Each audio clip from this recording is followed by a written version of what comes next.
Very good afternoon to all brothers and sisters in the Dhamma. We will be starting our class soon. Today is the 8th of August 2021, a Sunday. We will be sharing from this book, Cultivating the Bodhisattva Way. We are at page 106. The actual taking of the Bodhisattva vow. So this section of the topic is very important for those who have taken the Bodhisattva vow. It's like a revision.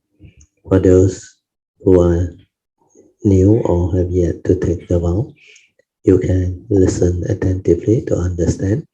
Then after that, when you are ready, you can go ahead. Hopefully our next retreat,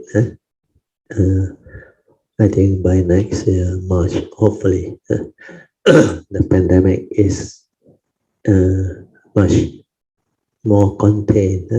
When we have herd immunity, then there is not much severe variant that can cause any more havoc. Then life can maybe return to slight better normalcy. Then they can open up the economy and we can have our retreat again.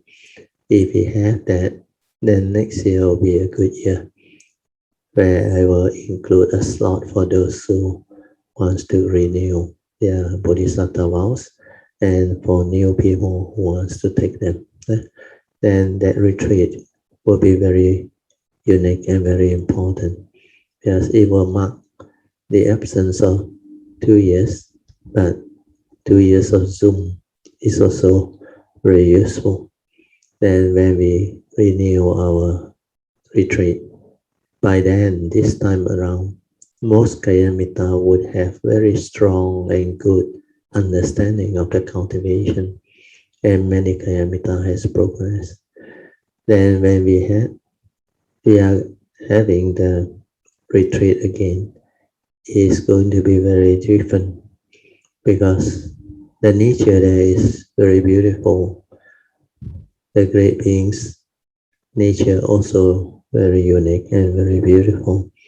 Then with our collective consciousness and energy of all Kayamitas and cultivators, it can bring forth a very, very auspicious and beautiful retreat.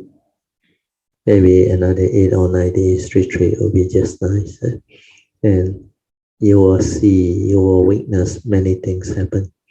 A lot of Kayamita is going to benefit and transform.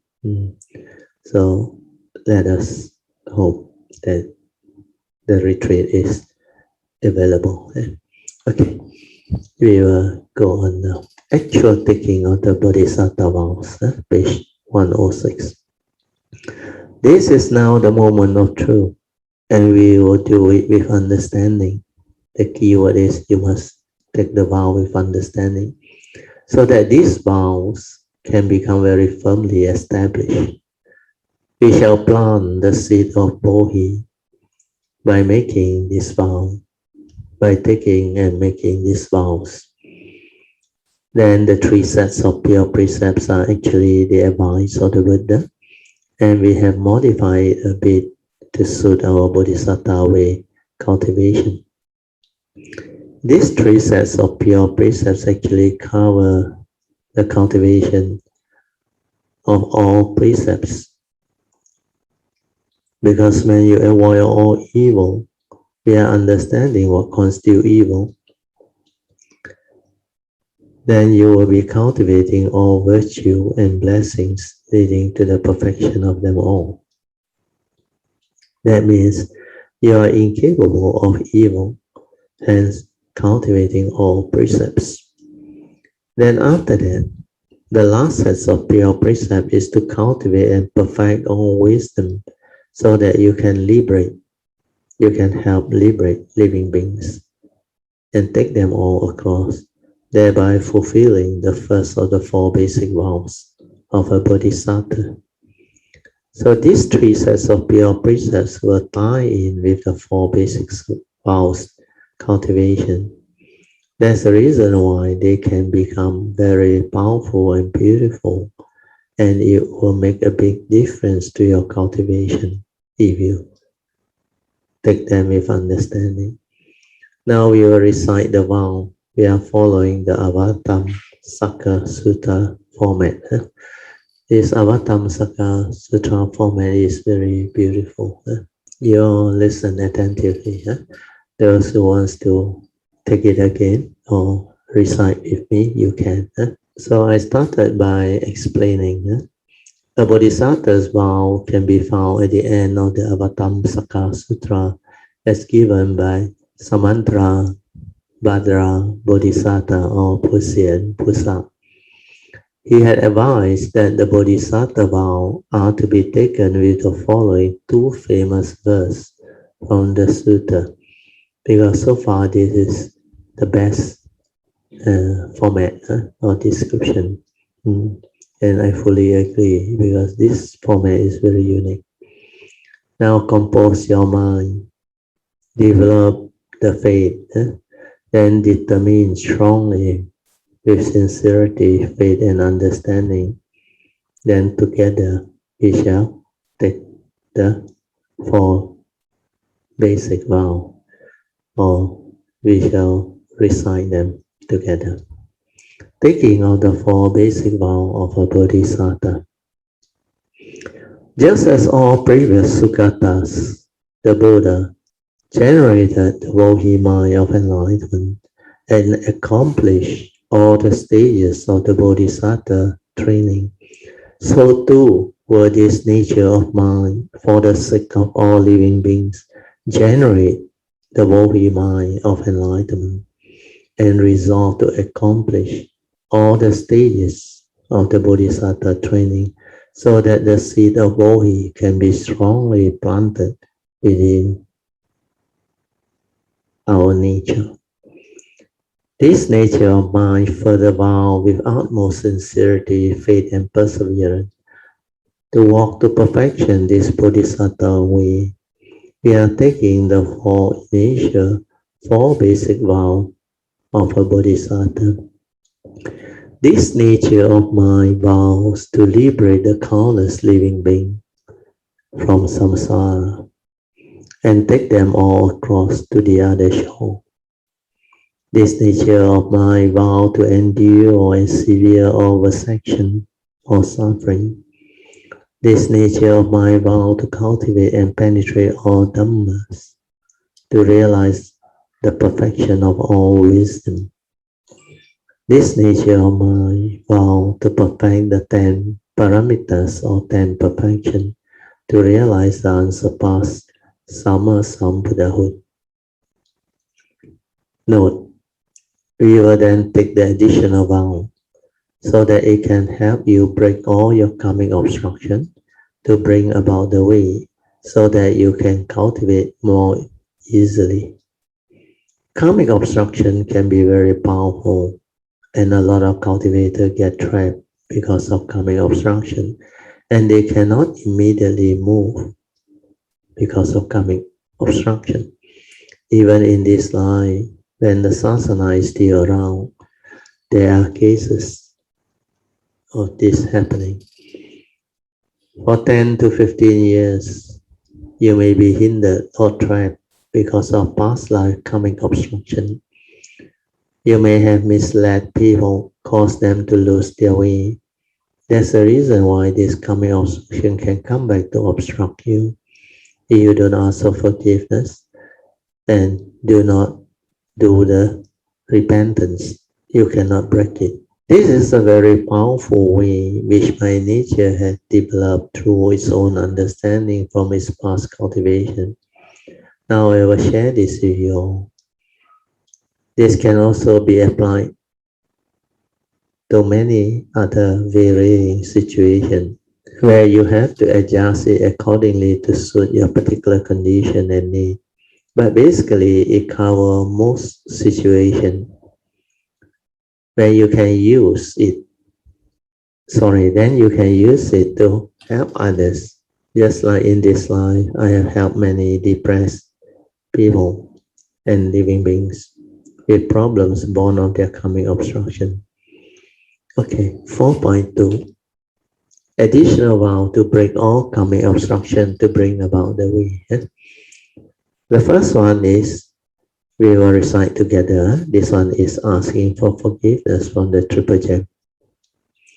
If by action, speech, or thought, whether knowingly or unknowingly, we are ignorant, delusion, and heedlessness, this nature of mind had offended or done anything wrong out to the triple gem, the Buddha, Dharma, and the Sangha.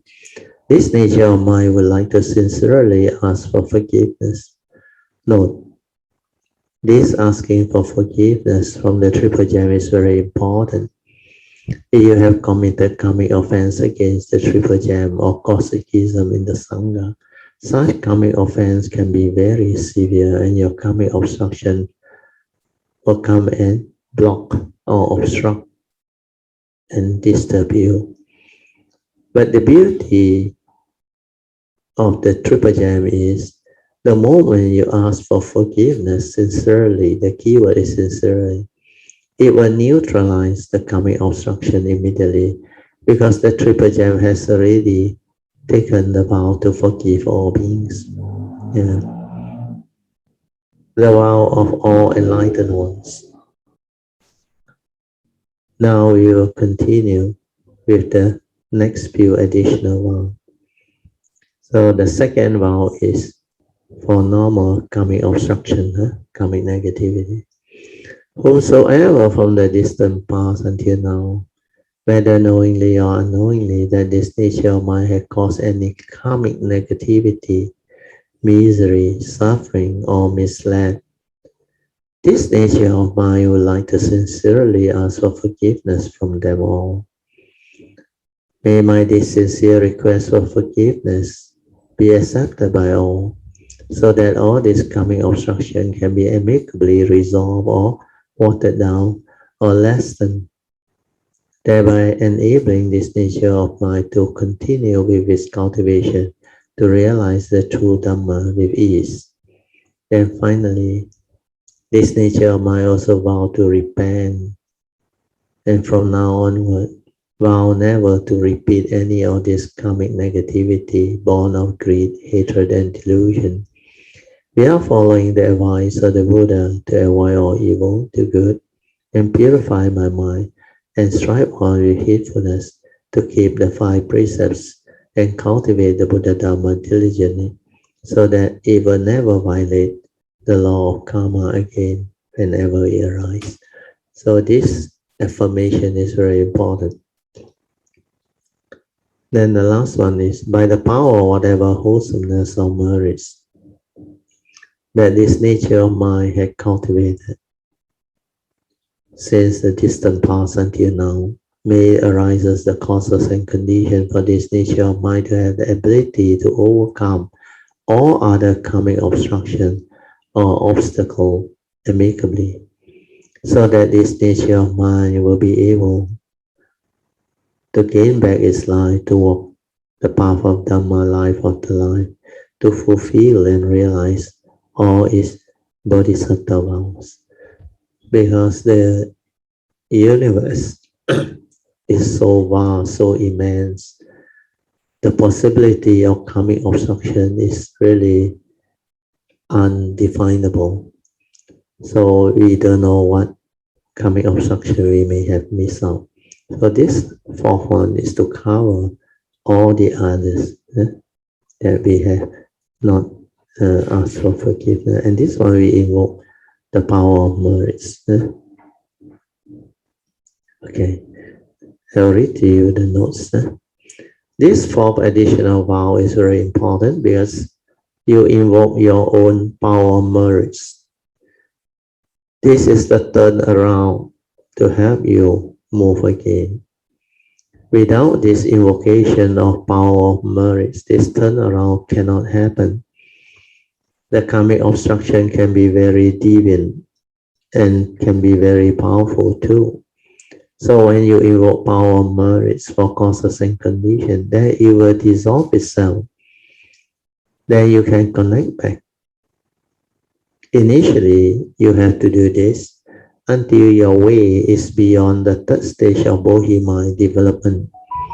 At the third stage of Bodhi mind development, you will develop the very unique third phase cultivation to have the ability to illuminate your Buddha nature. This means you not only realize your true mind, but you also connect to your gateway, to the gateway to your nature. Then you will have the ability to develop the cultivation until you can illuminate this true nature within, until it becomes so different. Then you will know from then onward, you will never regress anymore. By then, all this karmic obstruction will be gone. Otherwise, you cannot realize that type of enlightenment. So the initial phase, before you hit the third stage of Bodhi mind development, you still have to ask for forgiveness to break your karmic obstruction. Then the last type of vow is the additional miscellaneous vow to help enhance your cultivation. So I'll read you the last additional miscellaneous vow to enhance our cultivation. This nature of mind vow to be successful in fulfilling all my above vows soon as possible. This nature of mind vow to cultivate strong affinity with all Buddhas and Bodhisattvas and to request their nature's constant blessing, protection and guidance, all, always. This nature of mind vow to strengthen my five spiritual faculties of Saddha, Virya, Sati, Samadhi and Panya until they become balas or power, line after line, so that all the above vows can be successfully fulfilled with ease. Note, do you know why we have to do all this? It's because most spiritual cultivators never perfect their spiritual faculty until they become unshakable. That's the reason why every line when they come, they have to train. They have to do all this training again and again, all over again. But this life, I realized that this nature of mine is different because when it comes, the moment I cultivate, the spiritual faculties are already there. That's the reason why I can just sit, silence the mind and just meditate. And I just know what to do. All this must have come from the vows. Otherwise, this nature cannot be what it is today. Like it's very lucky. Everything goes its way. And it can just understand. Looks like too good to be true and so perfect. It can never touch psychic field and all those energy field things.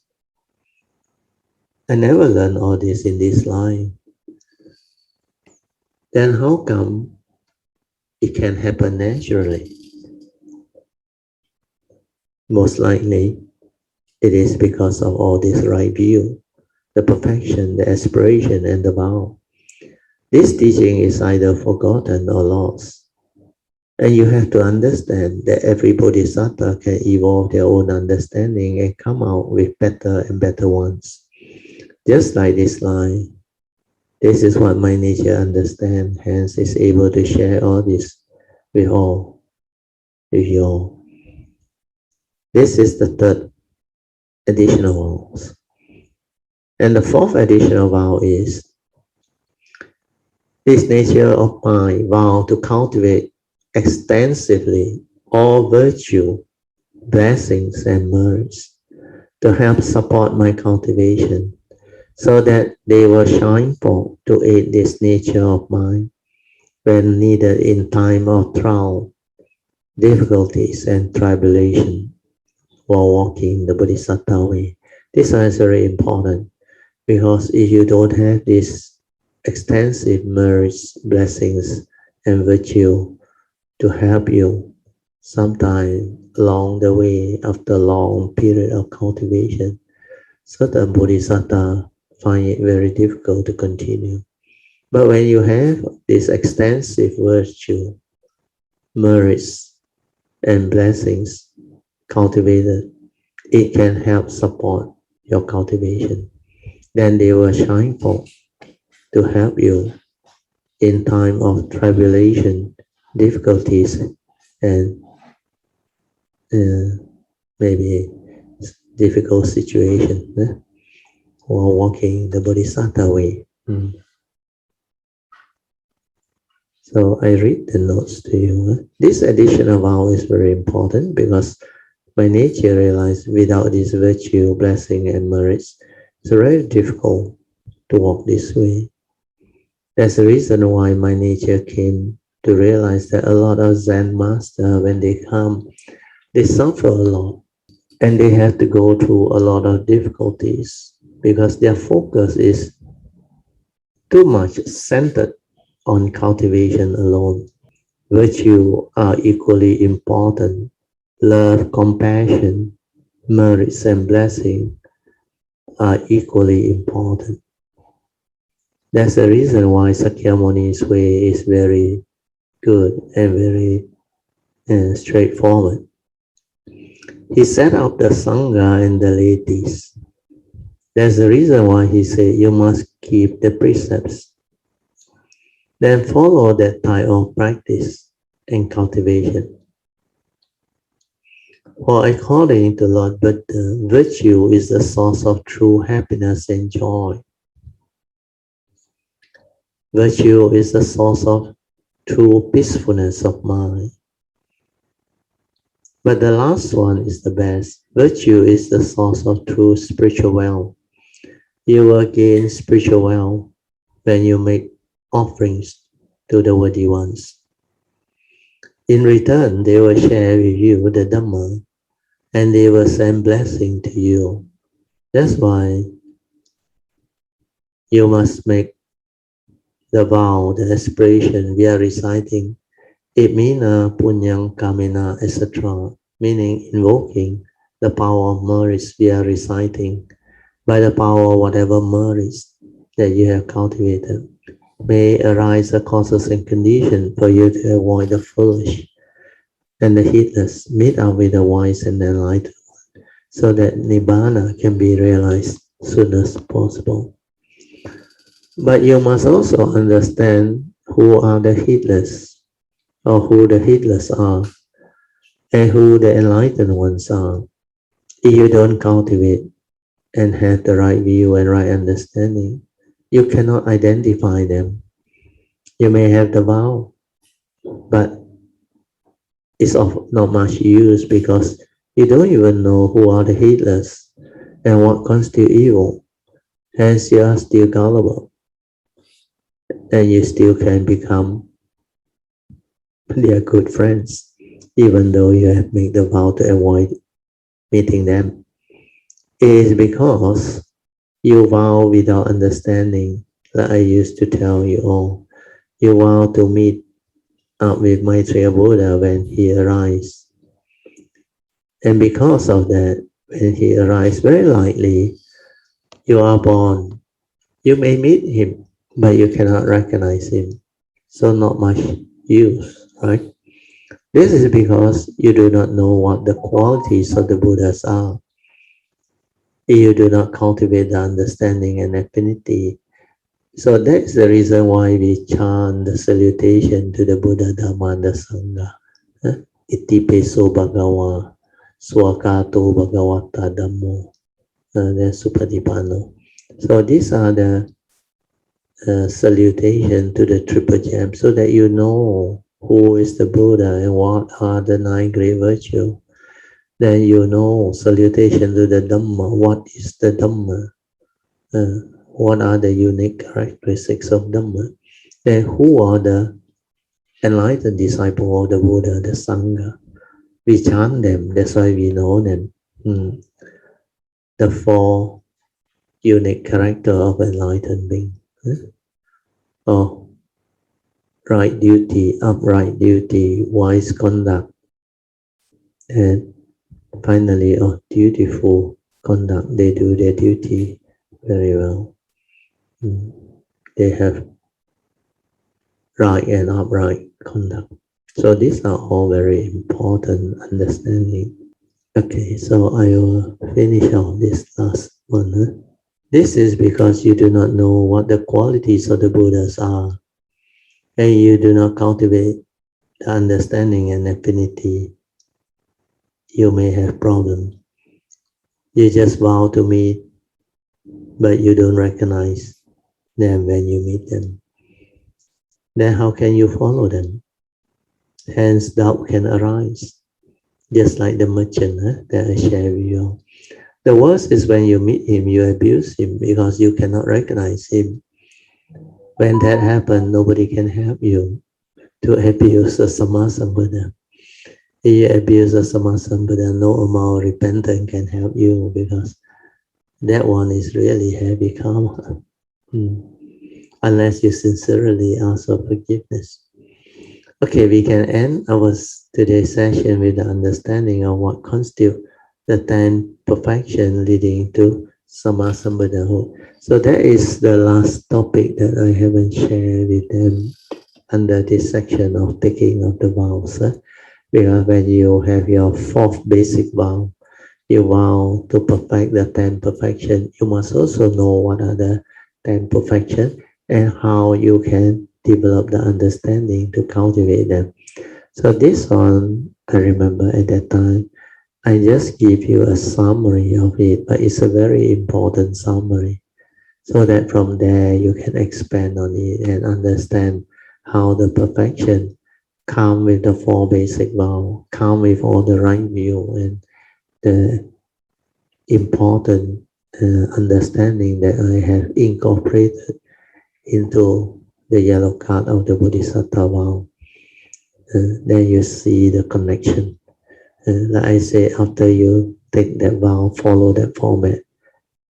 Technically, you don't have to do anything. You only need to be sincere, then have faith and persevere, and that cultivation will take you along. Naturally, it will move by itself. You just echo and flow. First perfection is Dana Parami or generosity Parami. That's why you come for the living being. You have a lot of kindness, a lot of love and compassion, and you are very generous. You serve people with an altruistic mind, and you don't think of yourself anymore. That's the reason why Dana Parami or generosity Parami is very powerful. Then the gift of truth, the gift of service, helping out and doing whatever you can to relieve suffering of living beings. It's all part of generosity Parami. Especially when your cultivation has reached certain level of perfection, your Dana Parami move from materialistic to helping people, to teach the Dhamma, the gift of truth, the gift of service is to help people, and to help out and do whatever you can to relieve suffering of living beings. That is the work of the Bodhisattva. So these are all part of the Dana Parami. That's why you look at my nature this line. This is what I teach and give. Most of my mission this life is to set the path, to let people understand so that they can move. Then I share Dhamma because my nature's priority is to train the real cultivator. I don't need big numbers, I need qualities, small numbers who can move and teach and propagate this and share this. So the gift of truth is very important. Then the gift of service. My nature serves humanity based on condition and understanding. It accord and it flow. And it come to fulfill its vow, because whatever vow my nature has made, it will have to fulfill. That's why it will help wherever there is condition to help.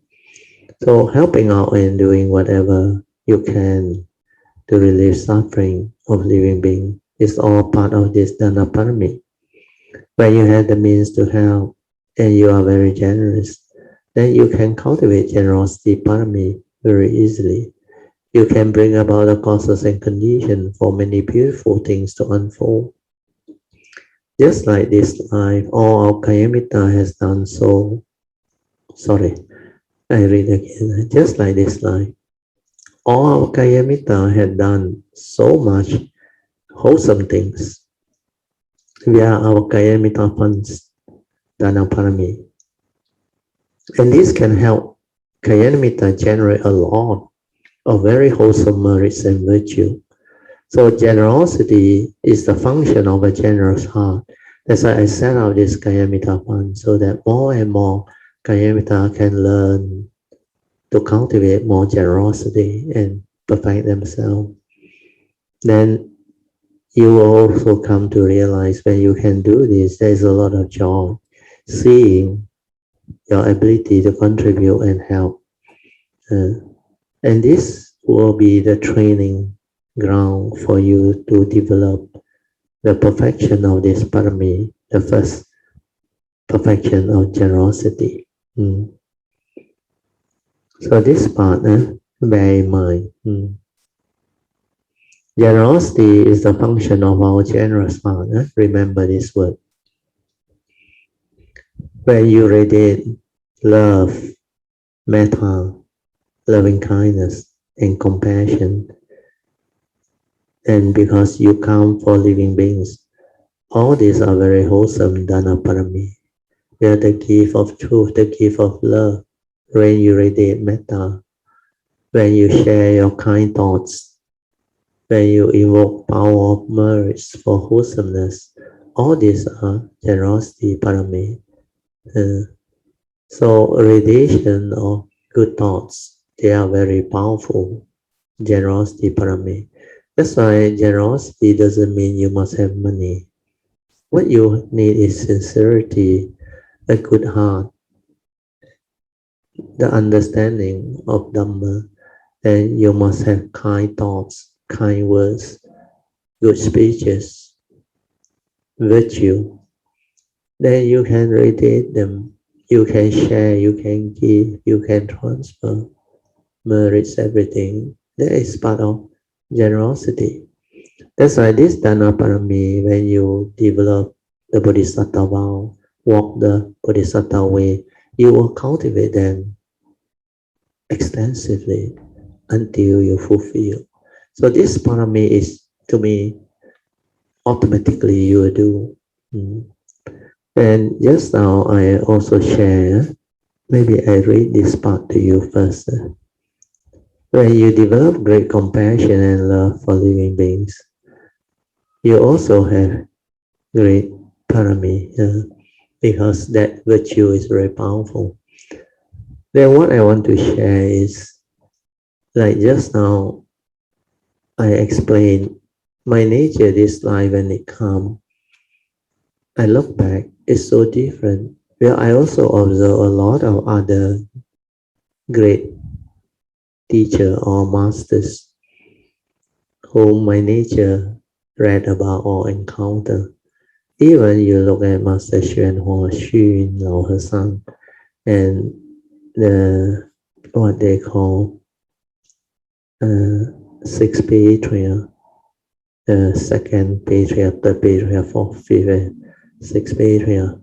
Their lives are not easy, although they are patriarch, but they come during that era, that civilization. And despite their limitation, they still able to receive the Dhamma.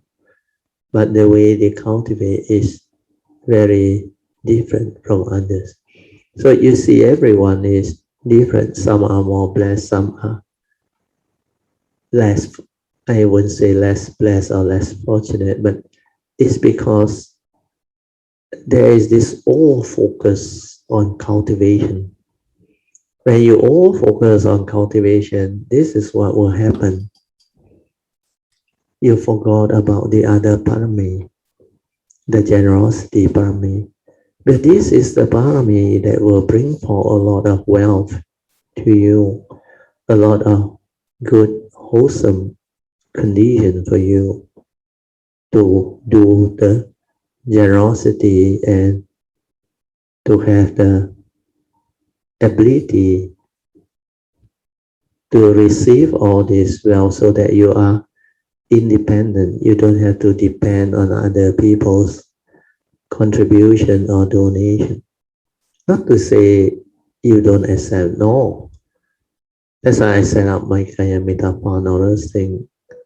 This is part and parcel of the thing. But on my own, personally, my nature has the parami, and I am successful in life, in almost every aspect of life. And I have enough, you can say, Dana Parami to give me that type of condition to live the good life and to do what I want to do. And I don't have to depend on anybody. Then when condition requires of me, I will do the donation, the offering, the generosity. During the early day, I contribute a lot to the Kayamita Fund because I know the Kayamita Fund need more money to do the generosity. Then later on, I realized I don't have to do that anymore because a lot of Kayamita who understand this starts to make donation, offering and all things. And without me knowing, suddenly I heard from Suyat and Stephanie, the two treasurers, that they receive a lot of offerings. Then I know I don't have a problem anymore. I have enough money to do merits, wholesomeness, or Kayamita. That's how the thing grows. That as we have more and more of this Kayamita fund, we can do more things. Then we can benefit more people. That's why our website are all funded by Kayamita funds. Our book publication for free distribution are all by Kayamita funds. Then whatever material that we use for our sharing, the recording, the video, everything, and the maintenance of the website, everything. The Kayamita fund is the only fund that can do it. That's why the wholesomeness is all from the Kayamita fund. And because of this, we find it very easy. Then when we have spiritual trip, when we have meditation retreat, when we have whatever spiritual activity or condition to do charity or wholesomeness, we can just donate, no problem. And we have the condition and the means. And that is the way I feel. When you come with this understanding, you don't have to go through that type of what they call very tough condition and tough life. I realize all this come along naturally on its own. And I have good understanding of investment and all those things. And I know how to manage my funds and my career, everything. I realize all this is part of my understanding from the past that make that aspiration, the vow and all those things. That's why I realized I was very good in all these things. And whatever my nature needs, the pure wish is very powerful. It just comes by itself. Sometimes I didn't even ask for it, but because it's already in the nature's law, that's why it arises, it happens. There are a lot of things that you never believe happen. So there are quite a lot that I have shared with people. I think they also know. But apart from that, there are a lot more, which there is no condition I didn't share. But just let things be. What I want to share is this generosity parami is very important. So you have to take care of it while you come. Not only cultivation alone. Cultivation, of course, is very important, very useful. But when you cultivate merits, wholesomeness, virtue, these are the final product of cultivation. When your cultivation reach perfection, all this virtue will surface. That's why I realized all this come towards the end. So those who over focus on cultivation came to realize this too late. Then by that time they finish, they realize that parami is lacking, so they have to start all over again. That's why I said the Bodhisattva way, the perfection, different people do it differently. Some when they come, they do it simultaneously. Some when they come, they focus on cultivation.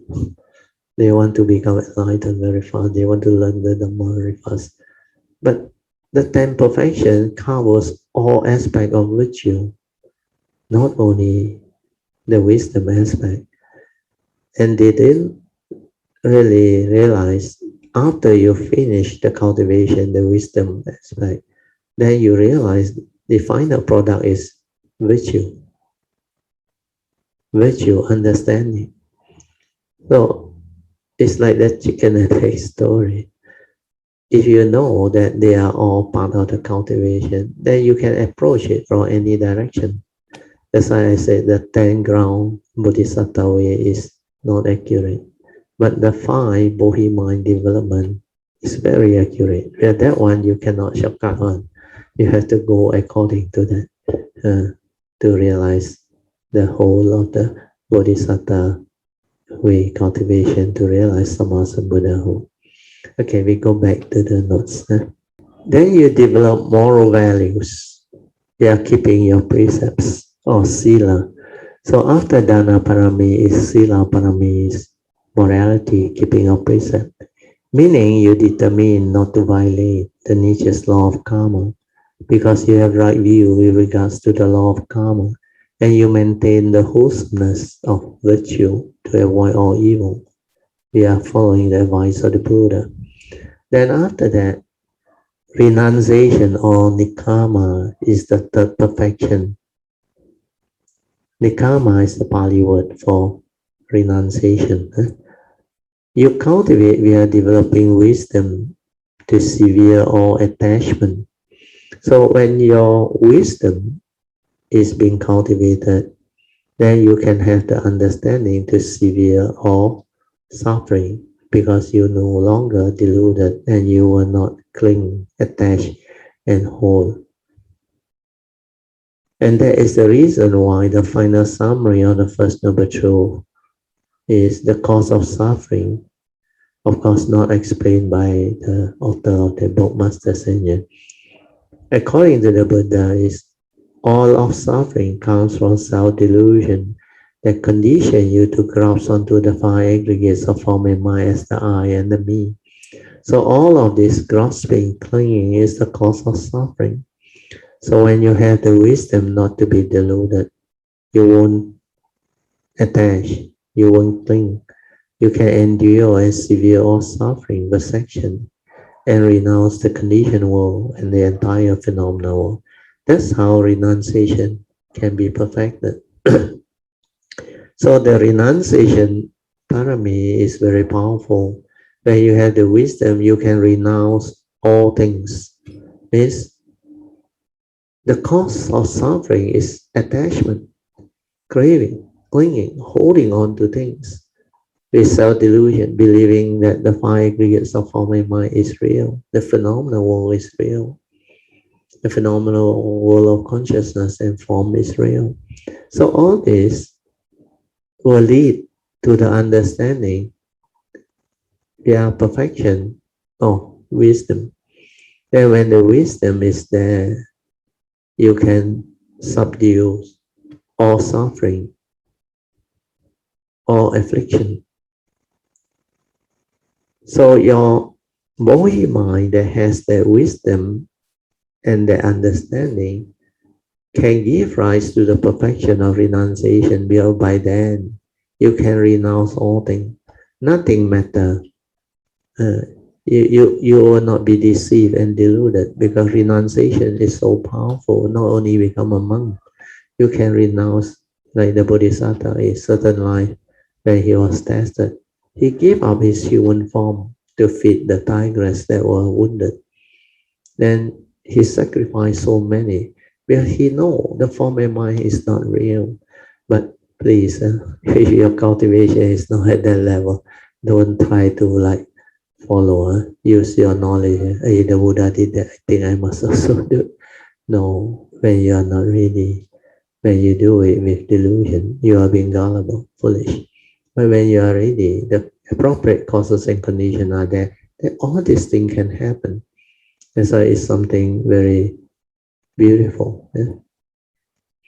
So I will read on that, then hopefully you all can understand. If you come with a clear understanding that this form and mind is not you, but only a vehicle and a tool for you to come to this world, to live and experience life and to develop the cultivation, then there is no more delusion or problem. As the user of thought, you will then know how to use the mind to arise the right thought, so as to be a blessing to all. You will understand all this, otherwise you will have problem. Then for the perfection of wisdom, you have the ability to realize it via your vows to cultivate and penetrate all Dharma to perfection. That's why you take the Bodhisattva way and come to experience life extensively, cover all aspects, all period of civilization, world system, all these things. So all this will enable you to fulfill your vow, to actually cultivate extensively and perfect all wisdom. So this perfection of wisdom is very important. You will have the ability to realize it via your vow to cultivate and penetrate all dhammas to perfection. Then regarding the spiritual seed, spiritual tenacity or spiritual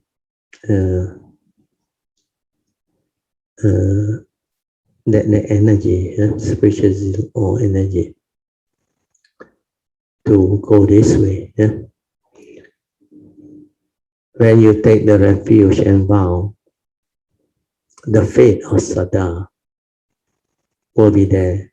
And that's the reason why this virya will be there. When your faith is developed to understanding, it will drive you to cultivate. So this spiritual zeal will be there. And this virya is a very strong driving force to enable you to cultivate. That's why people develop faith. The perfection of faith is the beginning of all cultivation. Without faith, the spiritual faculty, you cannot move.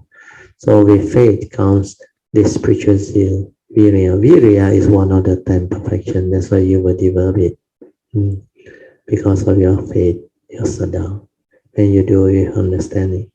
Then regarding patience or kanti, it means you are not in a hurry anymore to fulfill all this vow. You can take your time to fulfill all this vow and cultivate to perfection all the paramita, so that you can develop all the requisite wisdom and virtue needed to do this work. You will get to cultivate all the understanding and get to experience all of the wonders, the pristine wonders and beauties of life, so that you can come back to continuously perfect your karmic nature and your spiritual nature.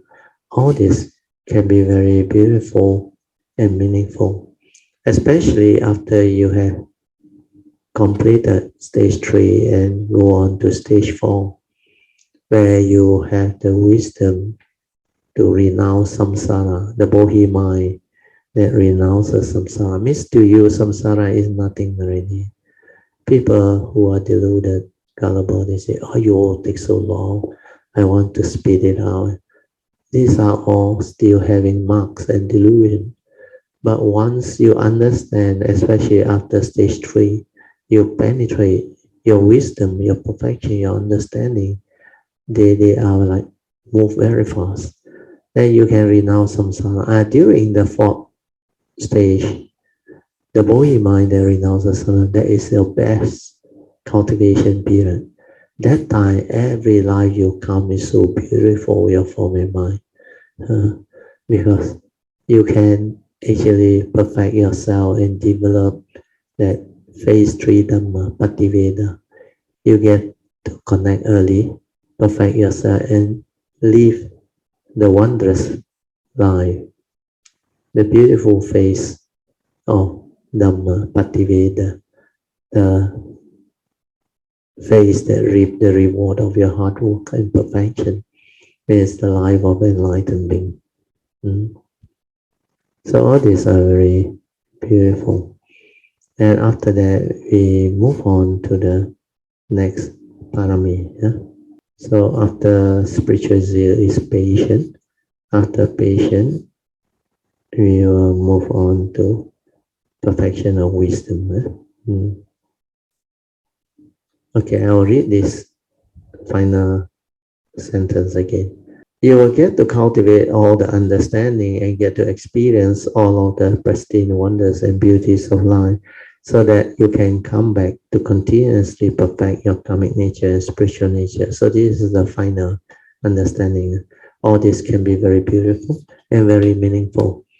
After you have perfected the understanding and wisdom, you will never lie again, because you know it's not worthwhile to do it. It's not worth the whatever condition to do it. Then the truthfulness or satya is very easy to perfect, because you have no more delusion. Means there is no more mark of a self trying to cheat and take advantage of things. So this parami or satya means truth can be perfected naturally. You have no more selfishness.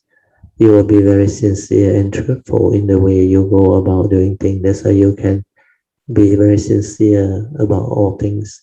You can just admit things. Yeah, sorry, that was my mistake. If I, whether knowingly or unknowingly, cause you any misunderstanding or suffering, I mean, you would like to sincerely ask for forgiveness. You will not try to hide your mistake. Yeah, this is just for my mind, not what you think, no more a reality. And nature's law is such, it's never worthwhile to break all this karmic thing. Then all this cultivation will become like very easy.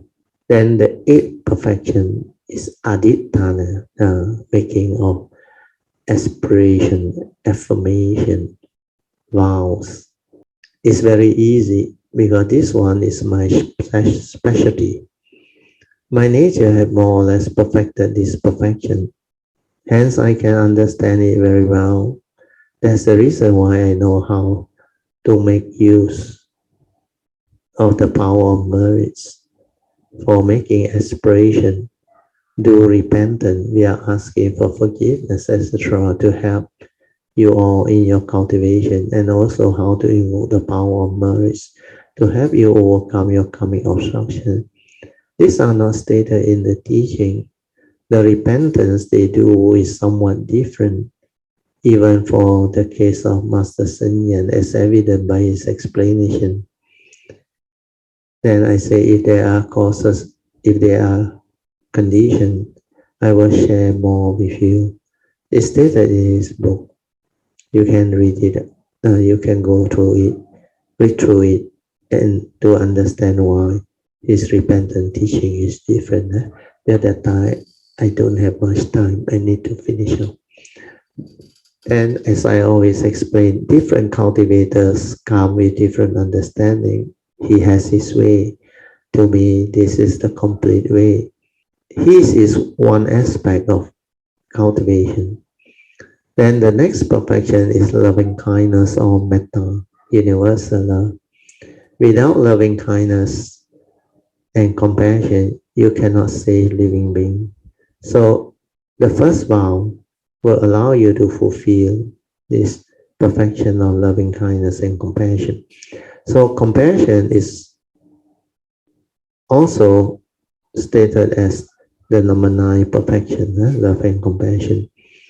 Then the last of the 10 perfection is equanimity or upeka, enlightenment factor. This one is born of wisdom. Again, all this can be perfected. If you look at the 10 perfection, it's like very easy after you have developed the 4 basic vows. With this, we shall end our today's sharing. Shall we all rejoice? So we also rejoice. Sadhu, sadhu, sadhu. Then at the bottom of the card, there is a note to explain to you all what these 10 perfections are. So, like I have gone through you just now, Dana Parami, that's Sila Parami, then renunciation, Nikama, then wisdom, then spiritual zeal, patience, Kanti, then truthfulness, Satya, then Adhitan, which is your affirmation of truth, your great resolve, your determination, your vow, etc. Then loving kindness and compassion, metta and karuna. Then of course number 10 is equanimity or upeka. This upeka is different from the 4th jhana. Always remember, 4th jhana is a conditioned mind state. Your mind is conditioned into the upeka state. It's not born of a free mind that has the wisdom. This number 10 is a free mind born of wisdom. Where you have the perfection of equanimity perfected, then your mind is different. You don't need to be in a state of samadhi or concentration or a conditioned state to be free of suffering. That's why that last parami is very difficult to develop. And that one normally, after all the other enlightenment factors arise, then your perfection of wisdom finish. And then this free mind in that state of equanimity supported by wisdom can arise. That's how it's to be done. Okay, maybe we stop here. We stop here. Okay. We stop here. Okay. So I'll mark this page. Then we can have our 45 minutes of awareness-based meditation. So today we cover very good and extensive topics. Okay, we are at page 113. Okay, we are off the light. Then you can have your 45 minutes of awareness-based meditation. Okay, off the light. So as usual, relax body and mind. Maintain awareness for as long as you can. Then silence everything. Stabilize the awareness first. Then use it to meditate. Use it to understand clearly what that nature is. When you understand that nature, you will know who are you, what are you. Where from that nature, the thinking mind, the mundane mind, the thought process, they come out very fast. So whatever arises, let it be. Don't follow. Don't be distracted by it. Maintain silence, away. Then you will understand many things.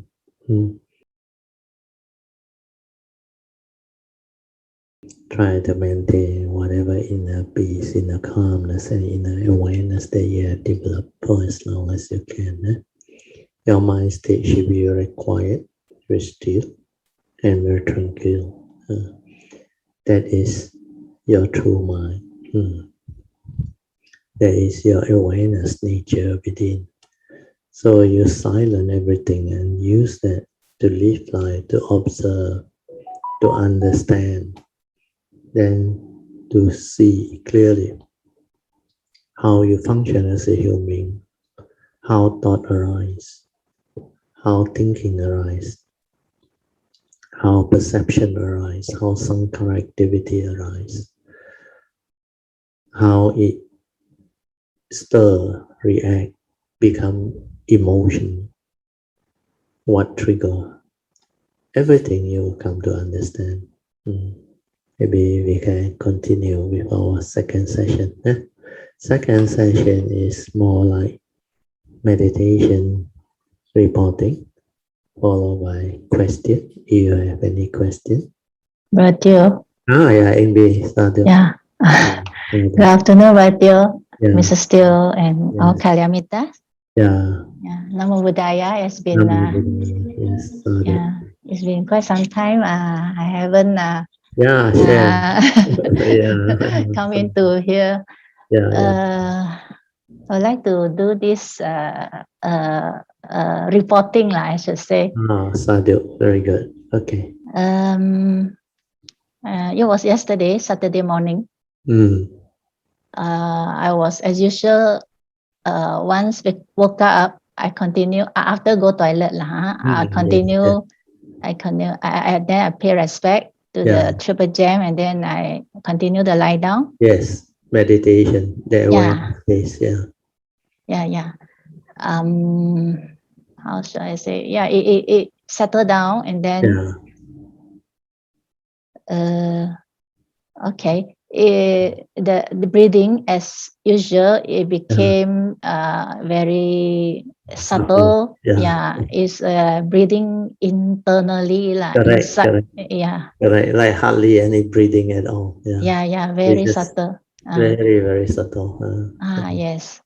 And Yes. then the can detect the vibration near the heart area. Yes. Very good. Sadhu. I That was just very important. I just stay there, lor. Yes. Yeah. That is what you're supposed to do. Don't do anything else. That's why I said don't try to know. Don't try to do anything. Just let it move. Yeah, Then you will detect and you will do a lot of things. After that, you will know. Then it become very, very quiet. Then completely without sankhara, nothing. yeah. That is the most beautiful Mm. realization. Then you will know what that nature is. Then from there, it moves very fast. Any of your senses detect, come in, then the movement come back again. But if you have stabilized it, you can see very clearly.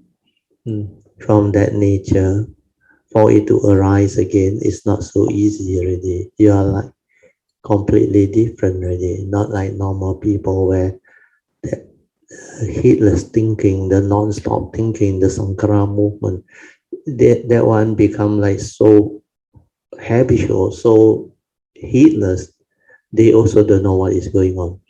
Whereas for cultivator like us, we have gone through all this realization and transformation, then that mind is so different. From that one, you want to go back to the old one, it cannot already. It understands a lot of things. Then the awareness is there, dominating the mind. Hmm. Very good, Sadhu. You continue with your description. Yeah, yeah. Yeah. Uh, And then, like Brother Teo said, the awareness is very clear, yeah. and um, also like what Brother Teo has been telling us, if I put the awareness at any part of the body, is Yeah, very clearly sensitive. notice. Yes, Yes. You can uh, detect a lot of things there. yes, all the fluctuation, Yes. all the uh, Vibration, movement. vibration. Yeah. Then sometimes you stay at certain area, the byproduct is gaseous. It's like you fart out of it. It come out. Especially at your abdomen area, it happen to be there. You silent and stay there. Oh, then it release all the like toxin or byproduct. So in the form of gases, then it will come out. Then how it come out, also you will be aware. Then many other movement can also happen, and you will learn all this, and you will understand all this. Then that nature, has that purifying force. Yeah, that nature's energy is pure energy. Then it will do its work. Different places that need to do its work, you will move there. Then you will know clearly what happened. Then sometimes that area need to be activated. Activated means the awareness do the work. Then like we used to say, of course, this one is the description of our nervous system. They call it the chakra and the nadis. So some of these they need to be activated and like release out. Then it will move there and it will do its work in the form of awareness. The awareness is the pure silent energy, the pure energy. That's why, because you know how to do it and you can do it, that's why I explain all this. Well, this one, other people cannot understand one. That nature's energy is without thought. That's why it's from that nature, the pure energy, which is without thought. So without thought, there is no duality. There is no like evil root or whatever. It's just that nature. That's why it can activate and move. Then it can like make it heighten the awareness. Then that vibration of that whole thing become more and more quiet, more and more still. Then your true mind's nature starts to transform, and a lot of things will happen. But before that is, of course, you have to go through all the gross transformation stages like you experienced last time.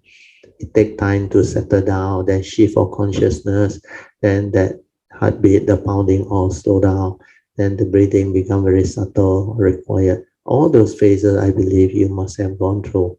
So now is you are moving to this silent mind, the quiet mind. This one you need to understand more. You describe, you continue, Amy. My line is not stable a bit. Yeah, it's okay. Then it's clear. It's clear, huh? Then during the silencing the mind, the body, I just leave it like that. I think in between even though the breathing is subtle, yes, but in between 1 or 2 times, the body just do the deep breathing by itself. Correct.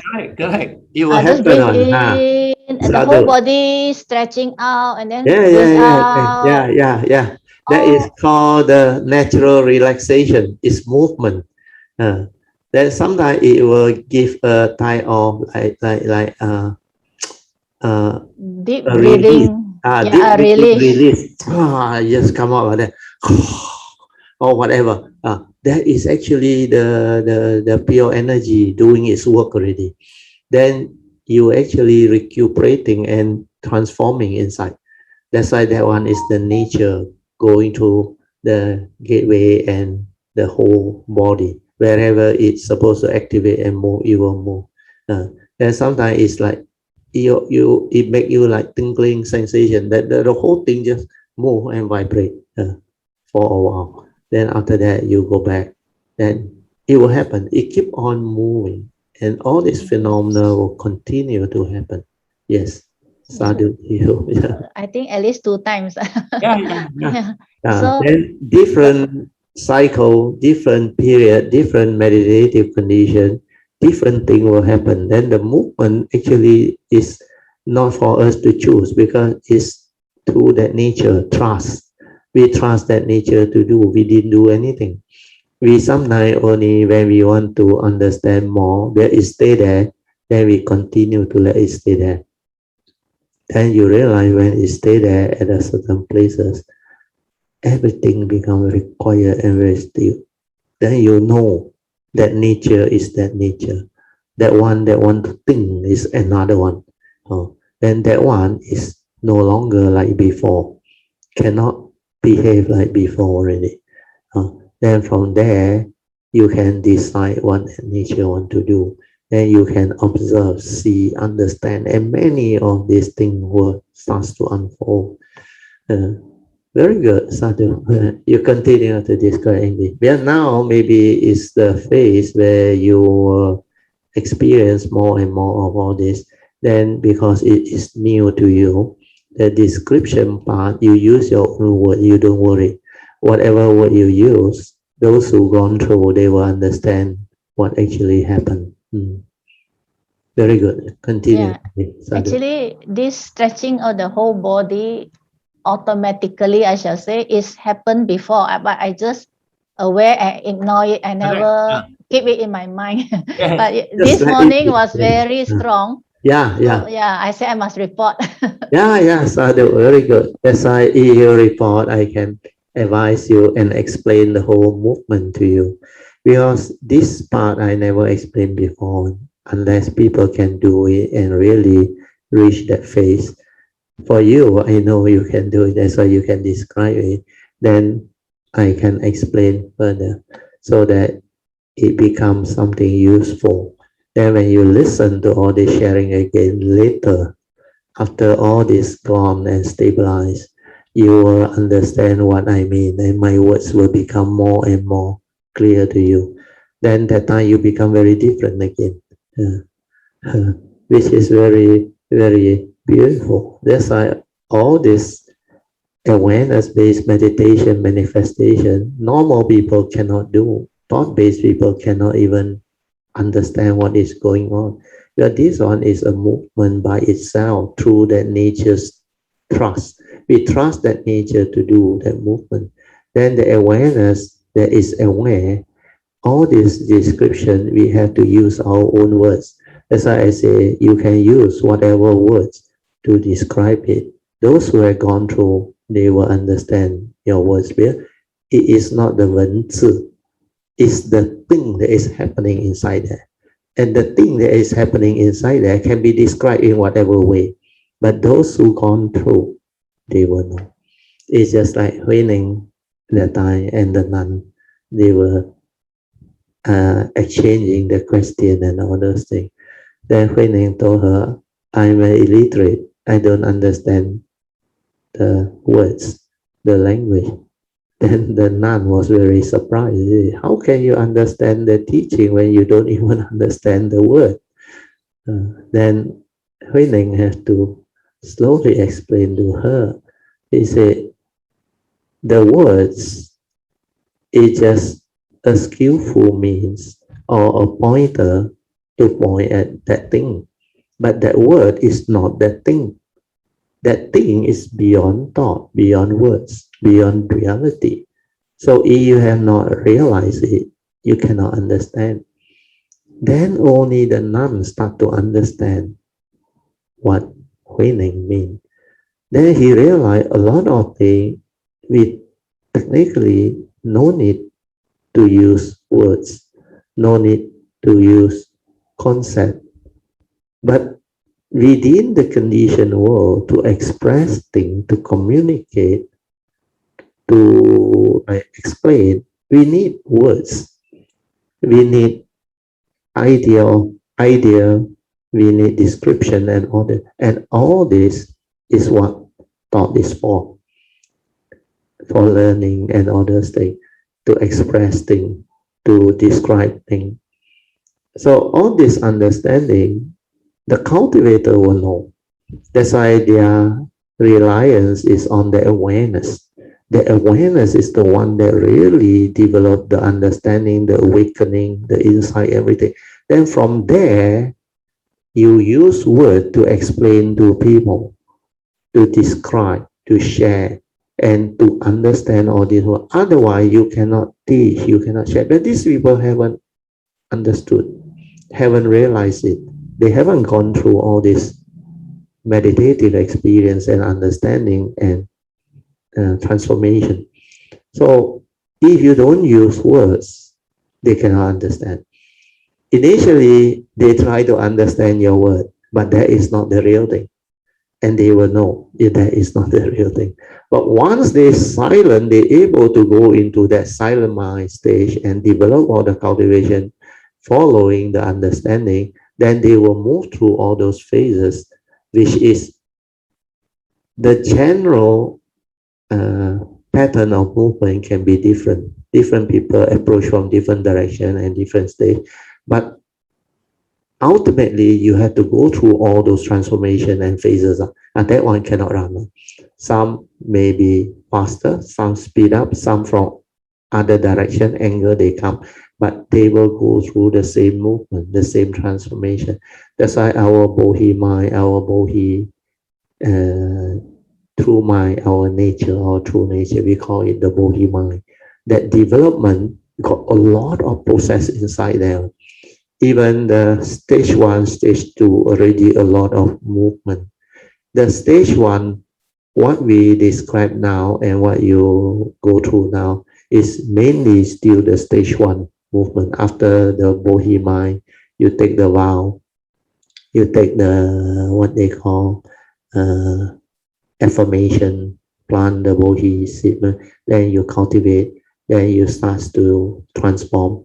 Then that movement is a very long stage until you move beyond stage 2 to locate the gateway. There's some, they can locate the gateway, but they cannot go in because they have not reached that type of wisdom and understanding to go in. There's some go in, but just the consciousness went in, where their wisdom not refined enough, and they cannot understand what are those movements. So I should say the consciousness and the wisdom, they must go hand in hand. So people who cultivate like ourselves, most of us from the Theravada tradition, we go into the Mahayana, we will do the wisdom understanding first, the Dhamma understanding first. Then only we move in through the consciousness. So when you move into the consciousness, like what you are starting to do now, your wisdom is ahead of your consciousness. That's why a lot of these things you can start to understand. Then the 3 characteristics, or you can understand much faster. That's why that movement will be initially the wisdom first, then consciousness follow later. But because of the wisdom, the consciousness can move faster. That's why you can go beyond stage 1. Then later on, if you are diligent, your faith is strong, stage 2. Then you can severe and subdue all affliction. Means endure, severe, and subdue all affliction. Then that one is the renunciation part, the wisdom part, the cultivation part, more or less finished. Then you move on to stage 3. Stage 3 is you can actually illuminate your nature very clearly. So to do that, you have to slowly locate the gateway. Gateway is only the silent mind can locate. When that nature stabilizes, then only it can detect. Once it detects, you just silent everything, allow trust. Then it's like something moved by itself, like it like how to describe it? It's like it melt inside there. Then whatever yin yang energy or whatever awareness energy, that the meditative energy that we have developed, but that one still have yin and yang because it has not gone through the silent nature. So when it go through the silent nature, the gateway, then it become pure energy. Whatever energy that going become pure energy. Then this pure energy is that nature's energy that actually activate the movement inside the chakra, the nadi, everything. But initially, it's the awareness doing it. The awareness doing it not through the gateway is the first phase, stage 1, stage 2. Then stage 3 is through the gateway on. That one thrust onward on. That one is you have to realize the perfection and the wisdom and the understanding to a certain stage of understanding. Then only it can go and develop the whole movement to take you along the Bodhisattva way until you can illuminate your nature very clearly, until that nature to you is so clear and you know what that thing is. At that time, the mundane mind got no more power, loses all its power. It cannot deceive you anymore, cannot delude you. No matter what condition when you arise, you have that understanding and that spiritual nature you will inherit and you will reach that level again. Like when they born without the mundane mind or he has that already. Then that time he can understand through Dharma very fast on. He will inherit. Then all this movement become very different. Then that Bodhi mind that illuminate that nature very clearly is the stage 3. After that, you never regress anymore. So this whole movement and transformation is a very, very long cultivation, wide scope of cultivation. and cultivator who do awareness-based meditation, taking the Bodhisattva way, they have to go through this. Sadhu to you and me. Where there is condition, that's why now I explain this part. Now this part, nobody has really reached that condition to understand. So now there is condition, that's why I explain it. Sadhu to you and me. So you can continue. Yeah. Yeah, after the auto stretching the whole body, then the mind just goes straight at the heart area to feel the vibration again. Sadhu. Yeah. So after that, I can aware that I'm smiling. Yes. I'm smiling. Radiant smile, yes. Yeah, I'm You will be aware because that nature smile by itself. That is nature. yes. That metta come out is different. No words one. It's from that nature. It's completely different one. It's not conditioned by thought one. If that nature has that smile, that joy, that love, that understanding, then that nature is just like that. That's why it's different from people doing the meditation. Wow, very serious on the face. That one is not relaxed. A lot of tension. This one very relaxed, silent, and it has that nature that understand. Then the radiant smile, they will come up. Very good, Sadhu.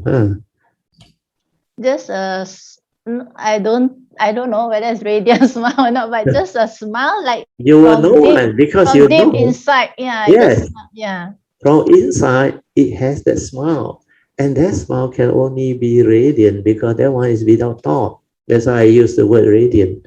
Because with thought, it's clouded. It cannot be radiant. There is a conditioned state where that emotion is actually from the thought. That's why they initially use thought to radiate. May they use word, all beings be well and happy, then neighbor. But later on, from that nature, it come out on is without word on. Then all this you will start to slowly go through. Then later on, when you come out of it, that's why you know this is something you need to maybe share and develop more understanding. That's why today you have the good condition, and it's really like meant to be. You put up your hand and you requested to do the sharing, which is very, very beautiful. The condition will unfold. So this is really a very auspicious occasion for us all to develop better understanding of what the cultivation is. But this style of cultivation, you really very hard to come about or come across, where this is awareness based from that nature in more. Very good. Continue. You describe some. What else did you experience? After the smile come and then go off and then come again. Yes. Yeah. And okay, then the mind or the awareness like want to how to say, aware that my eyes have is very comfortable, very soothing. The eyeball is very relaxed. Yes, yes. Then you will understand what relax means, because it's so different from last time. This one is that whole physical body and nature relaxed. That's why you can feel all this. Then sometimes all this movement is like without effort one, no, effortless inside there one, no. It happened by itself. And the awareness is, then there is this joy. Like Po Cheng used to say, how amazing, this thing happening by itself. And it's so beautiful. Yeah. Oh, very good, Sadhu. So now you have already come to all these stages and phases of experience. Then later on, a lot more will happen. You continue to describe whatever you've gone through. Very good, Sadhu. Then, all the while I've been relaxing my jaw. You see, the jaw is not relaxed if by teeth, upper teeth and lower teeth are together. I must open a little bit, and then the tongue is on the palate. Palate, yes, sadhu. That's why I say even when I'm aware or conscious, I can hear the sound of the claw or what. Now I understand. Now I understand because of the jaw relaxing, the space and the water element, the space, the whatever vibration inside, maybe cause that sound. So I understand now. Sadhu. That's why you have to go through to understand. Then all this become possible, and there is so much joy because this type of movement, the normal cultivator or meditator cannot. Really, they are so strongly engrossed with the thought process, thought-based meditation, and thought-based meditation cannot have condition to understand all this. This one need complete relaxation and just the awareness there. Then the former mind just has its own movement based on that natural state of movement. Then the awareness is with it, understanding what is going on. That's it. Then when you describe it to the cultivator himself who go through this and those who have gone through, they will understand. And this is what I mean by the beauty of cultivating this awareness-based meditation, realizing that nature, the true mind, the possibility of its movement. That's why it's very immense. And there is so much thing, like I always say, not until people have the condition to reach all this cultivation, my nature cannot share and explain all this because there is no condition. Even if I share, people may not understand. They are just blank. They say, what is all this? But since some of Paramita has gone through and some of you have the ability to understand, that's why when you describe them, my nature will know there is condition. Then I will explain the related one. Then the one that is needed after this. So all this will come out. That's why this recording is very good. This one, you will really develop the joy and the understanding when you listen to all this. And this will become much clearer later on as you move on to the next phase of transformation and understanding. Oh, very good. So now after you know how to be in that state, stabilize it, then know how to develop the relaxation, the trust, then you start to experience a lot of new things that you never went through before. And this one is the part which is actually the more detailed happening. Last time, you remember, you just know that this nature is very beautiful because it can be like hear the chirping of the bird, the distant sound, then the oneness and all those things. Then you can start. That one is the initial phase. Then now what you go through on is the nature start doing the transformation from the awareness nature itself. The awareness nature is starting to do the movement inside. But this one is not through the gateway yet. The gateway one is another phase, which is very beautiful. So this one is already very good. Very, very beautiful. And to move on to this stage is not easy. Not easy. So sadhu to you, Amy. You can continue. Whatever you have experienced, you continue to share. Yeah, like Bertil say last time was more on external correct. world, external world, environment, nature's vibration. Yes, and all those things. Then now it's the inner internal awareness capture that. Now it's internal. You internal. look into your physical, your awareness doing the work. That is the phase where after this, your vibration become very different. Then very likely your mundane mind can collapse. Then after that, your nature will shine forth and a lot of things will happen. Then your daily mindfulness, everything will become very different. Wow, sadhu. Rejoice. Yeah, and then actually, Bertil, when awareing of all these how shall I say phenomena, whether internally, externally, then this kind of like understanding pop up. He said that's why lah in the Satipatthana, after every foundation, they repeated this same phrase. Correct. That Sadhu. Sadhu. That one is very beautiful. Now you can understand that phrase already. Yes. These are just for bare awareness. Just you develop the wisdom and for cultivation on it. Yeah, just repeated or continuous awareness. Yes. That I can capture, but without just for bare awareness. Just nothing just like else. That. To Like develop the wisdom on it.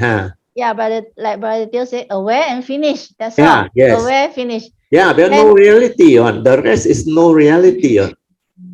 That's why they only exist for that purpose of training. Yeah. And nothing else. So don't go and cling to it and thought that is the thing that you must have. You will be trapped. The thought based on will be trapped. Because the thing that frees us is the understanding, the wisdom from the four foundation. That one is very good.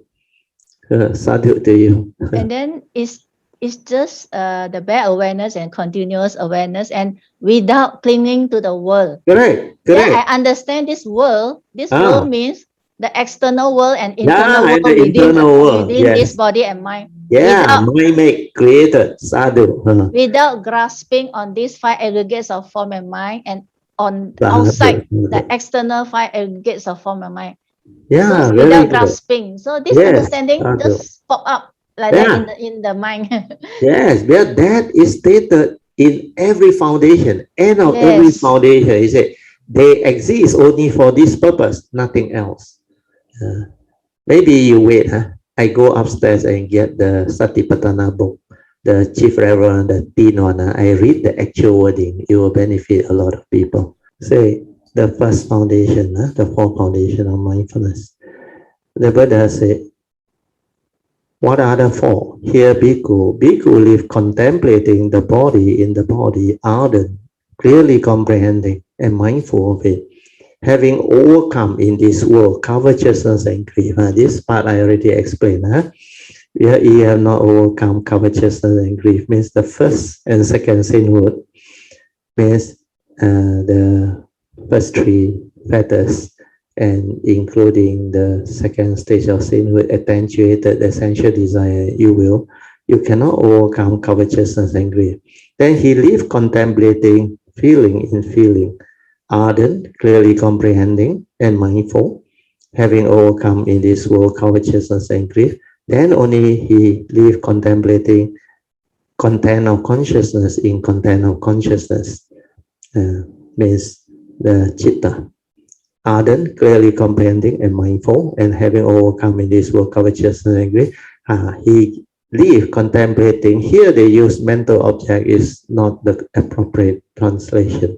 It should be Dhamma.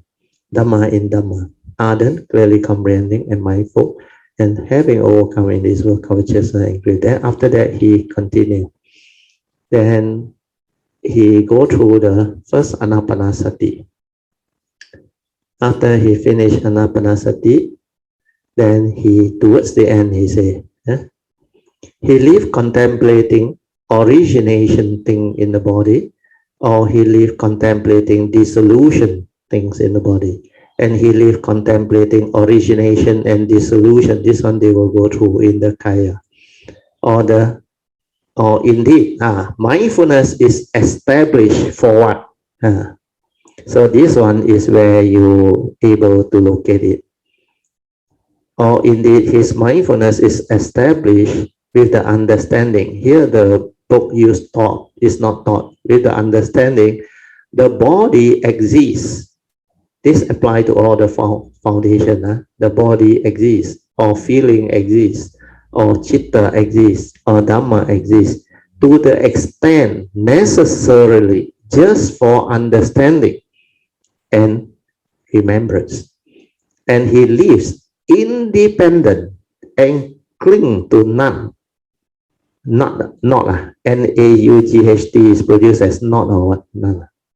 Not, cling to none. I use the word none better. In the world. Thus, also, O bhikkhu, a bhikkhu live contemplating the four foundation in mindfulness in this manner. That's why the Satipatthana is very beautiful, very accurate. The phenomenal world of consciousness and form, Kaya, Vedana, Chitta, and Dhamma, they are the phenomenal world for us to develop mindfulness, awareness, so that we can go back to our nature, insight into phenomena, awaken and understand. That's why the fourth foundation of mindfulness is to develop awareness, stability of it, and understand the characteristic and awaken. Nothing else. Cling on to none in the world. So this understanding is very important, and it's beautiful that you can really link it, because this is the part a lot of people don't understand.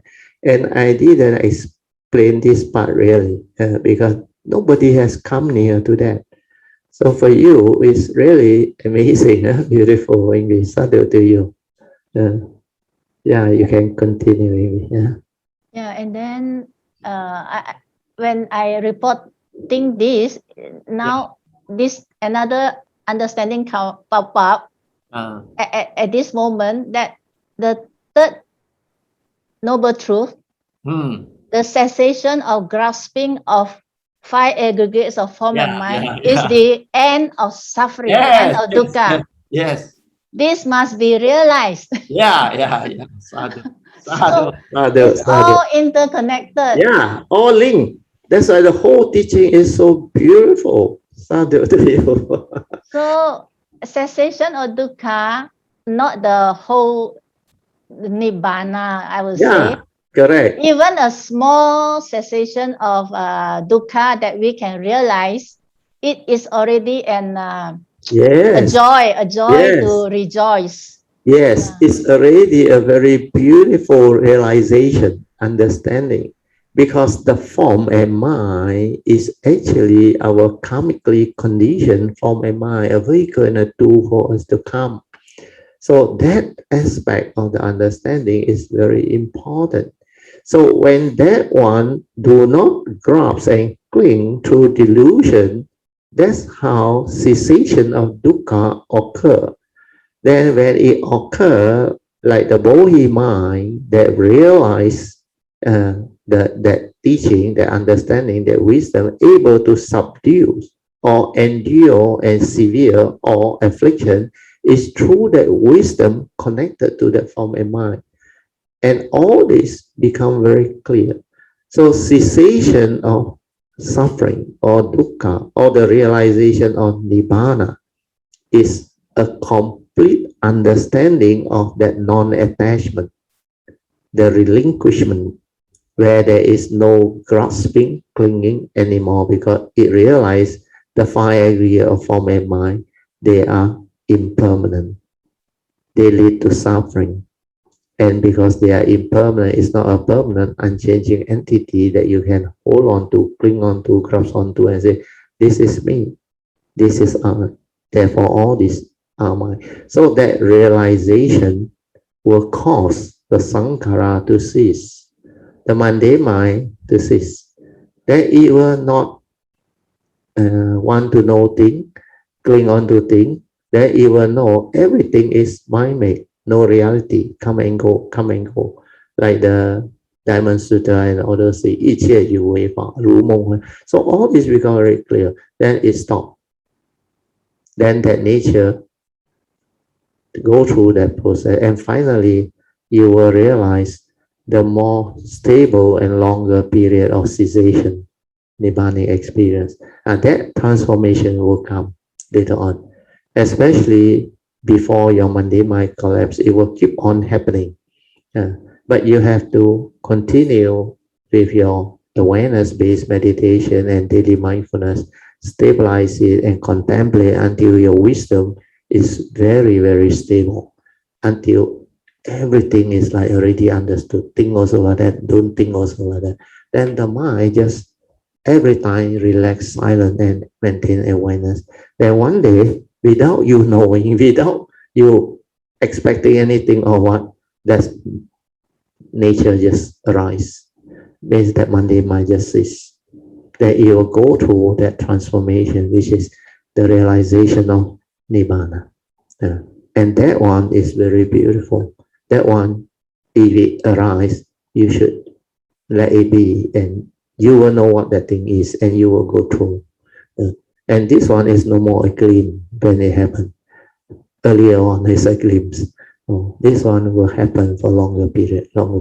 Then you start to understand what the unconditioned is. Then that one is another phase of cultivation.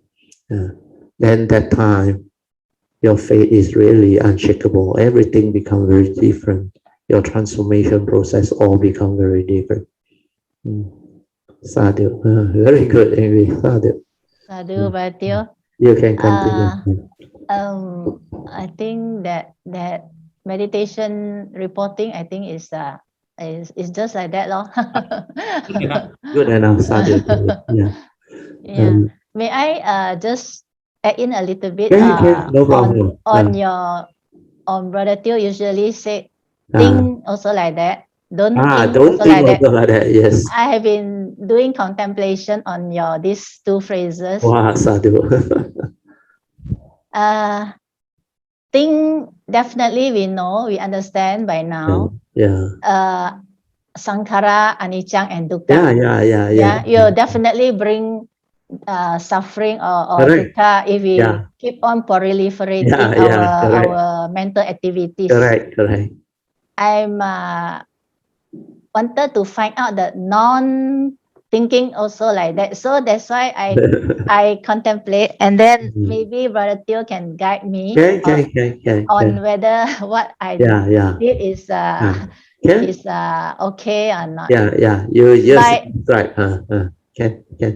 By not thinking, don't think also like that, don't think to me is desire of don't want to think. No, don't want to think is a one thing itself. The one is a craving. It's a craving, desire to not want to think, because we know that thinking will bring suffering. But in a way, do not want to think is also it's a duality. It's a duality. So how to penetrate this? That part you have to reflect on it. That part is what I told you all the time. Think also like that. Don't think also like that. You got it already. So what for, like Brother Teo said, 来也空去也空，对，何必苦苦为？为空流泪呢？不是流泪，为空而受苦。对 ，which means why you want to think? Because you think by thinking you can understand, you can get knowledge, you can solve the problem. Actually, it's all empty. You go and think for what?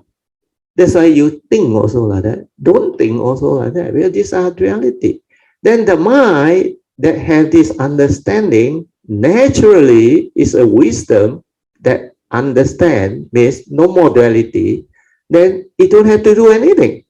It don't have to like want to think, want to cultivate, want to develop awareness, want to perfect the wisdom. This is all the egoic mind still behind.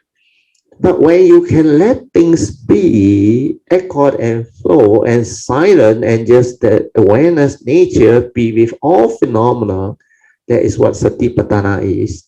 Means from Kaya Nupassana to Vedana Nupassana to Chitta Nupassana, then to Dhamma Nupassana. The Dhamma Nupassana is the most powerful, because when it comes to the Four Noble Truths, it will know this Four Noble Truths is the ultimate teaching. And the third noble truth can only be realized when you have cultivated the Noble Eightfold Path. So the Noble Eightfold Path is the path that leads to the cessation of all suffering. But this Noble Eightfold Path, you must understand, because this part I never share yet. This Noble Eightfold Path is for mundane cessation of all suffering, because we live in a conditioned world. That's why we have the Noble Eightfold Path factor. If you go by this, you are actually following the advice of the Buddha. Noble Eightfold Path is Sila, Samadhi, and Panya. You avoid all evil, and you purify your mind, and you cultivate wholesomeness. Then you are incapable of negativity. So all form of suffering or dukkha, you follow this, you can resolve it amicably. Then you solve your problem. But the final, ultimate understanding of this Noble Eightfold Path is, once you know how to live life, then you know that all these are not a reality. Then the cessation can only happen when you don't try to realize anything, achieve anything, or become anything. Just like Ajahn Chah said, don't try to become an arahant. Then since you cannot understand, is because he thought he must cultivate the perfection of all the wholesome state. Then he doesn't want the defilement, the dust, so that no dust. So all these are caught in duality, caught in thought process. That's why the actual cessation is after you have gone into that nature's four foundation of mindfulness training. Then through our awareness-based meditation, means not through Dharma knowledge and all those things. The four foundation of mindfulness that people do through thought process and all the technique method, that one is mostly thought-based. They cannot come to this realization that I share with you. Think also like that, don't think also like that. Come from the penetrative understanding and wisdom that we have already cultivated. So this is the unconditioned Dharma. The unconditioned Dharma is the ultimate wisdom with that ability to connect to the form and mind. And this form and mind, when it understands this, then it know. Think also like that, don't think also like that. It's just like they say, 来也空，去也空。那么施主啊，何必苦苦为空流泪呢？ Why do you grieve over emptiness in between? So thinking is sankhara. Sankhara is anicca, sankhara is dukkha, sankhara is anatta. It cannot solve problem. It cannot bring about any solution. But you have to understand that this has the universal characteristic. They pertain to the conditioned world. They are phenomenal with that universal characteristic. So the moment you understand, that is the wisdom that free. That's why you will know how to make use of sankhara. Use sankhara, the user of thought. That's why sankhara has its place in society, in life, like I explained. Not for cultivation to become enlightened, not for psychological thing and all those things, but for technical and all the things that you need to communicate, describe things, share, and all these things. You use thought. So the understanding of the mundane and the supramundane, they are both required to understand life and to live life. And this is the part. If you don't do awareness-based meditation, you cannot understand. You become one-sided. So now you have slowly going to penetrate what I share. Think also like that, don't think also like that. But that one is still from the sankhara, the mundane, the thought process. The nature has nothing. Like Hui Neng said, 本来无一物，何处惹尘埃? So that nature that we need to realize is the unconditioned. And how to realize the unconditioned? We cannot think. That's why I say don't try to know. Don't try to do anything. Don't arise anything. Just let things be. And when you do that, when the condition all fall into place, when it's ready, it will go through cessation. You will realize Nibbana. And this time is no more a glimpse that happened to you earlier on. This time is a complete cessation, and it will last for longer and longer period. And you have the condition, go into it, realize it, understand it, then it will come out by itself. The timing of your nature will know. And when it come out, silence everything and observe. then you will understand what I shared earlier on, and how you come back to become like normal again, how your mundane mind come back, and how that mundane mind arise from that nature. You can see all this. That's how wisdom come to be. That's how healing come to know how amazing this nature is. That it is already complete by itself. Nothing is apart from it. And all Dharma, yet all Dharma arise from it. Nothing is apart from it. So all this understanding, it will fall into place and become very, very beautiful. And it will complete your understanding and wisdom training. That's why after that, the cessation keep on happening, keep on happening. Then because you already taken the vow, you don't have to worry. The vow will take effect. Because by then, your parami, everything will be very, very different. Then with this life condition that you have set for your nature, following the yellow card, in future when you come, you become very beautiful. Your form and mind, every life you come, you will have all this right view, right understanding, affirmation, wow, everything. Then your cultivation become like very straightforward. It's like automatic. It will take you along. The vow will take you along. The understanding, the whatever aspiration is, right view, aspiration, and whatever whatever you need to do, you already done under the yellow card. Cultivate affinity with great being, invoke repentance, ask for forgiveness to break karmic obstruction, then cultivate the extensive blessing, perfection, and virtue for causes and conditions to help you overcome whatever condition or problem that you or difficulty that you may go. All this is already there. That's why what I share to you on the yellow card is what Maitreya want me to bring to the world. 请你把正法传下去. That is the one. The first one is easier, the teaching. The teaching I know. I have this teaching which is beyond thought, beyond mind. The awareness nature, the awareness-based type of teaching. And that one I have already agreed since 2008, and I've been sharing and teaching. But the Bodhisattva Way only the last few years, I think 2015, end of 2015 it started. That one we have to thank a few Kayamita, especially Sister Pamasuri, they all who wrote to me, then created the condition and all this thing. So this is very beautiful. Sadhu to you, Amy. So by now, after my experience here, you go back and listen to this again. I think you should already have the understanding of what I mean. Think also like that, don't think also like that. I realized after I have that understanding, my cessation for longer period happened. Then after that, within short period, the mundane mind collapsed. And a lot of things happened and the transformation all moved.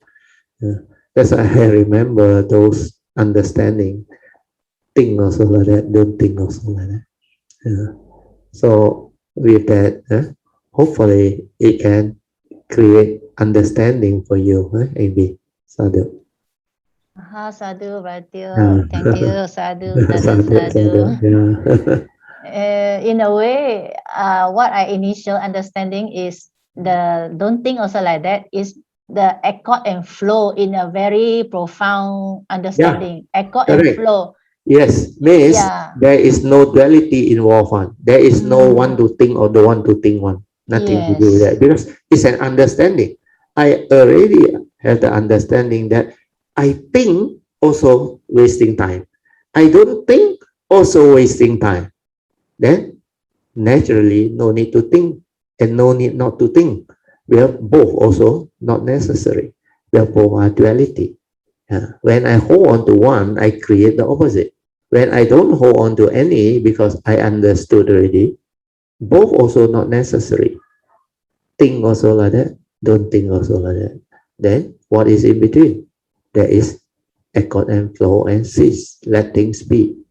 Means suchness, tathata, see things as they are, and accept the reality of the moment. Means realize that is the only reality. Like the Buddha said, condition like that, things will be like that. Whatever that arise, there are causes and conditions. Finish. That understanding is the truth. And truth is suchness, the isness of things. That's why everything is just the way it is. No this, no that. No right, no wrong. The world is the world. Then that wisdom is very penetrating.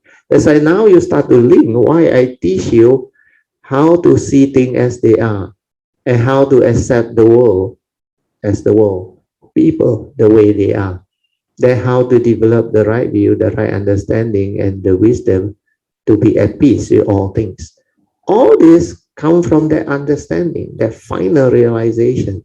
So what I share is to speed up your contemplative wisdom so that you can reach this level straight away. And a lot of Kayamita know that one is very helpful.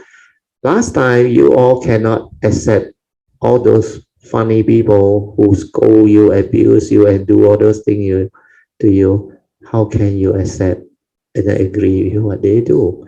That's why finally I say, the reason why people stir their mind and react and become emotional is because they cannot accept the reality. People are just the way they are. Deluded people do deluded things. Foolish people do foolish things. Selfish people do selfish things.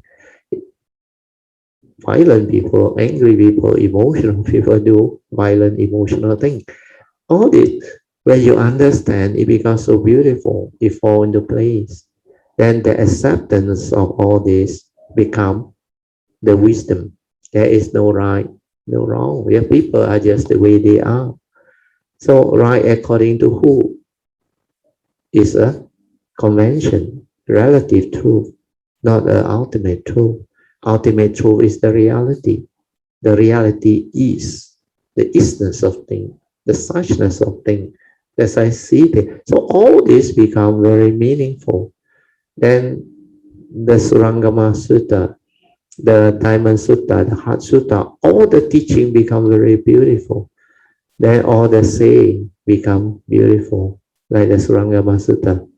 Perception of form is consciousness, whereas is non-perception is wisdom. Oh, all this you will understand. Then the Diamond Sutta, 一切有为法，如梦幻泡影，如露亦如电，应作如是观。All the Dharma become so beautiful and they are so clear. So this is the true understanding. That's why it's very beautiful when you have the condition to understand and we can develop until this level of sharing is so beautiful. So sadhu to your area is meant to be. That's why all this can come about. The condition all can manifest. Very, very good. Sadhu. Yeah, sadhu. Thank you very much, Yeah, Bharatya. thank Sadhu, you very sadhu, much for your sadhu. sharing. So let us rejoice in what Envy has created, the condition for us to have this beautiful sharing and condition to understand so much deeper and more profound. So this one can help a lot of cultivator even later when you go through all the transformation and the cultivation. This will still be very useful, very beneficial. So let's rejoice first. Sadhu, Sadhu, sadhu, sadhu, sadhu, sadhu.